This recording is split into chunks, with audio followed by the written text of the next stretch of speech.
หลายๆคนคิดว่าโอ้อันเดือนเจ็ดแล้วนี่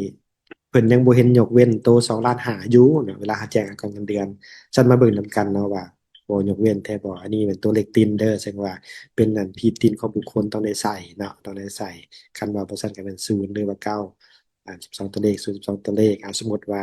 เป็นพนักงานเนาะฐานกเงินเดือนอยู่10,000,000มึงรู้ว่า10,000,000ที่เสียก่อนเท่าใด ตึงเนาะเนี่ย10,000,000พื้นฐานยกเว้นเดมาได้เห็นบอกแสดงว่ารายได้ที่ถือยกเว้น2,500,000ลงไปมันยกเว้นได้แต่ว่าอากรผู้ที่เงินเดือน10,000,000มันจะเสียอยู่อากรอยู่625,000เนาะอากรเงินเดือนนี่จะเป็นตัวนี้เอาสมมติว่าถาว่าเนาะการคออย่างเด้เอาลองมาเบิ่งอีกได้เงินเดือนอยู่20,000,000เนาะ20,000,000มูติวได้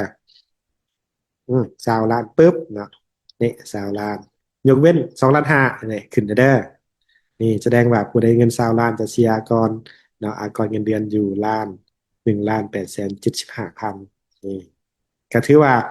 ประหยัดลงเนาะประหยัดลงหลายสมมติว่าเพิ่มอีกสมมติเพิ่มแถวได้อเพิ่มอยู่นี่พอผิดแหละเพิ่มแถวมันเครื่องไม้บวกเนาะอันนี้ตัวนี้คนหน่อยเนาะลองมาแทสในการซื้อเอาของงอจุดเงินเดือนอยู่50,000,000เด้สิเสียเท่าใดนี่ตีเสร็จเนาะระบบเนาะก็จะออกมาให้เองนี่จะเสียอยู่7,000,000เนาะอยู่7,600,000ก็จะประมาณนี้